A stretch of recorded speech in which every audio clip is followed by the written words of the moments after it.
Sen.Ole Kina.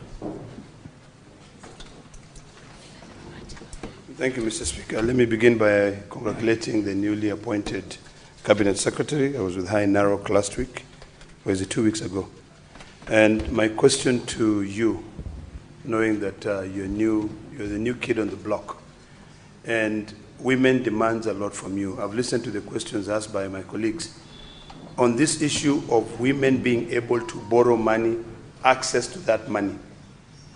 Are you in a position to devolve? Because I'm imagining of a woman in Baringo or a woman in Narok County in Mosiru who cannot be able to access through the phone, who also is not able to come to Nairobi.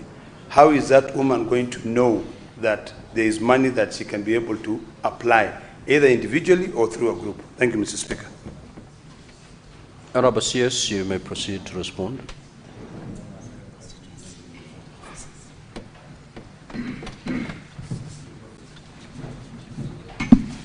Thank you, Honorable Member, for that question. If you remember in my answer, initially we said this issue of digital borrowing has been almost vacated because it is not every woman has a phone. Not everybody has a phone, by the way. So we are reverting back to manual borrowing, and that requires personnel to ensure that they go educating the members, or rather the women, on the availability of this fund. So we are using the constituency.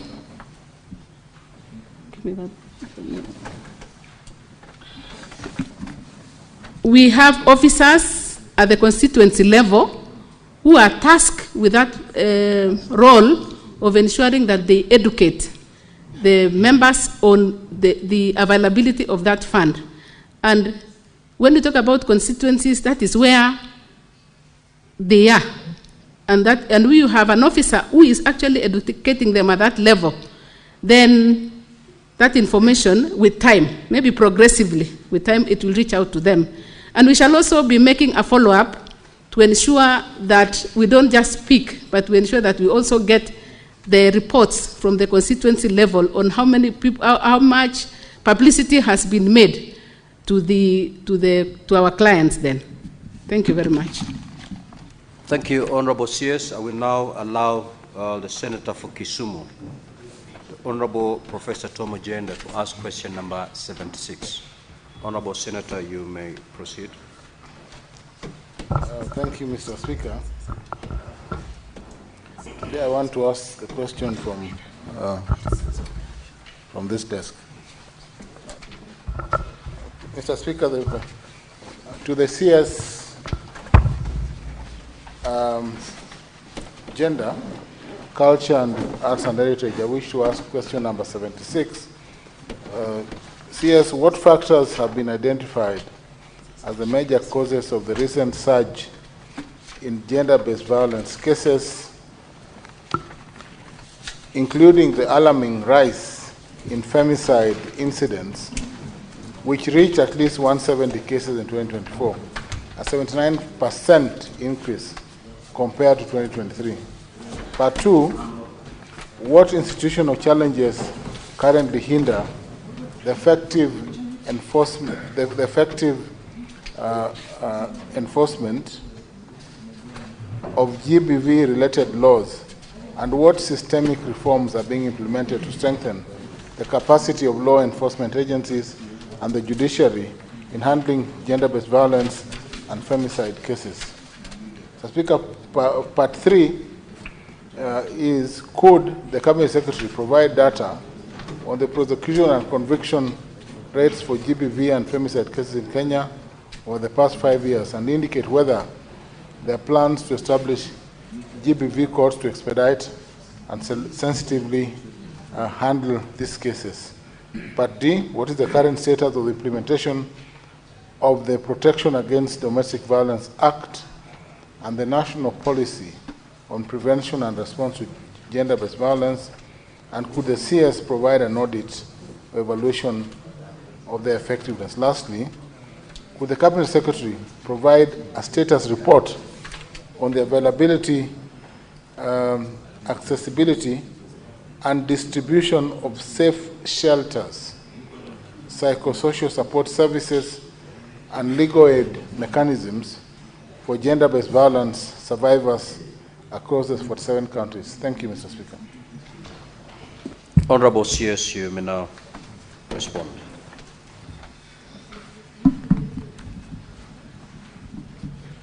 Thank you, Honorable Speaker and member, for that question. Honorable Speaker, the recent surge in gender-based violence and femicide in Kenya has escalated into a national crisis, prompting urgent calls for comprehensive action. Between August and October 2024 alone, at least 97 women were killed in gender-related murders. Addressing this multifaceted crisis requires a concerted effort to challenge societal norms, strengthen legal frameworks, and provide comprehensive support to survivors. Only through systemic change and sustained commitment can Kenya hope to reverse the rising tide of GBV and femicide. In cases of gender-based violence and femicide, increased cases of GBV and femicide are driven by a complex mix of social, economic, cultural, legal, and institutional factors. And below are the contributors. Contributor number one in the list is socio-economic factors. We live in a patriarchal society, and patriarchal norms and gender inequality societies prioritize male dominance and control over women, often normalize violence. Harmful traditional practices such as child marriage and female genital mutilation contribute to GBV, and stigma and silence around GBV cultural taboos often prevent survivors from speaking out or seeking help. Economic factors: poverty and unemployment. Financial stress can increase household tensions, leading to violence. Women in economically dependent positions are more vulnerable.